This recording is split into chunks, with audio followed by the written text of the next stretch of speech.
বিনিয়োগকারীদের আকৃষ্ট করতে প্রকল্প অনুমোদন সহজে নির্দেশ প্রধানমন্ত্রীর।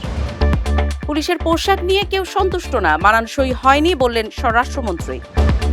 বাংলাদেশ ও যুক্তরাষ্ট্রের মধ্যে বাণিজ্য চুক্তির বৈধতাকে চ্যালেঞ্জ করে রিট।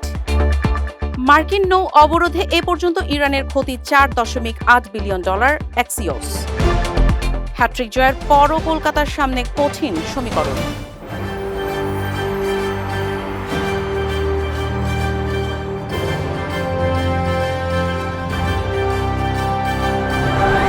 দর্শক, আমন্ত্রণ জানাচ্ছি নাগরিক প্রতিদিন নিউজরুম ইনসাইড থেকে। সঙ্গে আছি কাজী ইশরাত জাহান দৃষ্টি। এতক্ষণ শুনছিলেন সংবাদ শিরোনাম, এবার জানিয়ে দিব বিস্তারিত। দেশি বিদেশি বিনিয়োগকারীদের আকৃষ্ট করতে প্রকল্প অনুমোদন প্রক্রিয়া সহজ করার নির্দেশ দিয়েছেন প্রধানমন্ত্রী তারেক রহমান। একই সঙ্গে দীর্ঘদিন ধরে বন্ধ থাকা সরকারি কলকারখানাগুলোতে যারা আন্তরিকভাবে বিনিয়োগ করতে চান তাদের প্রয়োজনীয় সহযোগিতা দেওয়ার আশ্বাসও দিয়েছেন তিনি।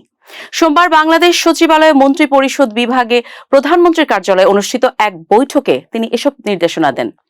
প্রধানমন্ত্রী তারেক রহমান বলেন, সরকার একটি বিনিয়োগ বান্ধব পরিবেশ গড়ে তুলতে প্রতিশ্রুতিবদ্ধ।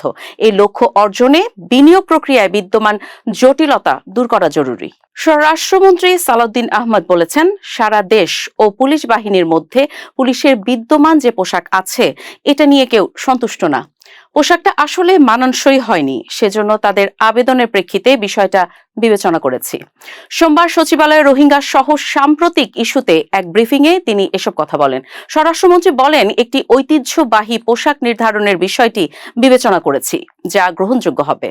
আগের মতোই ওপরের অংশে শার্ট থাকবে, যেটি আগে মেট্রো সহ সারা দেশের জন্য নির্ধারিত ছিল, তা বহাল রাখা হয়েছে। তবে প্যান্ট বা পাজামার ক্ষেত্রে খাকি রঙের পোশাক নির্ধারণ করা হয়েছে। সংশ্লিষ্টদের সঙ্গে আলোচনা করে বিস্তারিত মতবিনিময়ের পর এটিকে একটি গ্রহণযোগ্য পোশাক হিসেবে চূড়ান্ত করা হয়েছে। বাংলাদেশ ও মার্কিন যুক্তরাষ্ট্রের মধ্যে 2026 সালের 9 ফেব্রুয়ারি স্বাক্ষরিত পারস্পরিক বাণিজ্য চুক্তির বৈধতাকে চ্যালেঞ্জ করে হাইকোর্টে রিট দায়ের করা হয়েছে। সোমবার সুপ্রিম কোর্টের আইনজীবী মোহাম্মদ মাইদুল ইসলাম পলক ও সুবীর নন্দী দাস রিটটি দায়ের করেন। রিট আবেদনে বলা হয়, চুক্তিটি সুস্পষ্টভাবে অযৌক্তিক, কাঠামোগতভাবে অসম ও জাতীয় স্বার্থের জন্য ক্ষতিকর। রিটে আরও বলা হয়েছে, চুক্তিটির আলোচনা ও সম্পাদনের ক্ষেত্রে দেশের অর্থনৈতিক সার্বভৌমত্ব ও জনকল্যাণ রক্ষায় অন্তর্বর্তী সরকার ব্যর্থ হয়েছে। চুক্তিতে বাংলাদেশের ওপর আরোপিত অসামঞ্জস্যপূর্ণ দায়, প্রতিকূল শুল্ক ব্যবস্থা সম্পর্কিত উদ্বেগ উত্থাপন করে সাংবিধানিক বৈধতা নিয়েও রিটে প্রশ্ন উত্থাপন করা হয়েছে। গত 23 এপ্রিল ইরানের তেলবাহী জাহাজের ওপর নৌ অবরোধ শুরু করে। এখন পর্যন্ত ওমান উপসাগরে মার্কিন নৌ অবরোধের কারণে ইরান প্রায় $5 বিলিয়ন তেল রাজস্ব থেকে বঞ্চিত হয়েছে বলে জানিয়েছে মার্কিন সংবাদ মাধ্যম এক্সিওস। অবরোধ শুরু হওয়ার পর থেকে এ পর্যন্ত তেল ও অন্যান্য পণ্যবাহী 40টিরও বেশি জাহাজকে ফিরিয়ে দিয়েছে মার্কিন সামরিক বাহিনী। প্রায় 31টি তেলবাহী ট্যাঙ্কার, যেগুলোতে প্রায় 5.30 লাখ ব্যারেল তেল রয়েছে, বর্তমানে উপসাগর এলাকায় আটকে আছে। এসব তেলের আনুমানিক মূল্য কমপক্ষে $4.8 বিলিয়ন। এর মধ্যে 2টো জাহাজ ইতোমধ্যে জব্দ করা হয়েছে।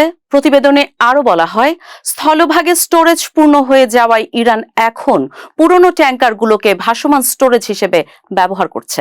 পাশাপাশি কিছু জাহাজ চীনের দিকে তেল পাঠাতে তুলনামূলক দীর্ঘ ও ব্যয়বহুল রুট ব্যবহার করছে, যাতে যুক্তরাষ্ট্রের নজরদারি এড়ানো যায়। টানা 3 ম্যাচ জিতে আবার আইপিএল এর আলোচনায় কলকাতা নাইট রাইডার্স। রাস্তা কঠিন হলেও এখনো প্লে অফে ওঠার সুযোগ রয়েছে 3 বারের চ্যাম্পিয়নদের সামনে। প্লে অফে যেতে অজিঙ্কা রাহানেদের বাকি সব ম্যাচ জিততে হবে, ফলে পরিস্থিতি এখনো তাদের নিয়ন্ত্রণের বাইরে নয়। 9টি ম্যাচ খেলে 3টি জিতেছে কেকেআর। একটি ম্যাচ বৃষ্টিতে ভেস্তে গেছে। 7 পয়েন্ট নিয়ে তালিকায় 8ম স্থানে রয়েছেন রাহানেরা। প্লে অফ খেলতে হলে প্রথম 4 দলের মধ্যে থাকতে হবে। কেকেআর এর বাকি রয়েছে 5টি ম্যাচ, সবগুলো জিতলে সর্বোচ্চ 17 পয়েন্টে পৌঁছাবে কলকাতা। একটি ম্যাচ হারলেও 15 পয়েন্ট হবে কেকেআর এর। দর্শক, এই ছিল নাগরিক প্রতিদিন নিউজরুম ইনসাইড থেকে সর্বশেষ। পরবর্তী সংবাদ দেখার আমন্ত্রণ জানিয়ে বিদায় নিচ্ছি। সে পর্যন্ত ভালো থাকুন, সুস্থ থাকুন।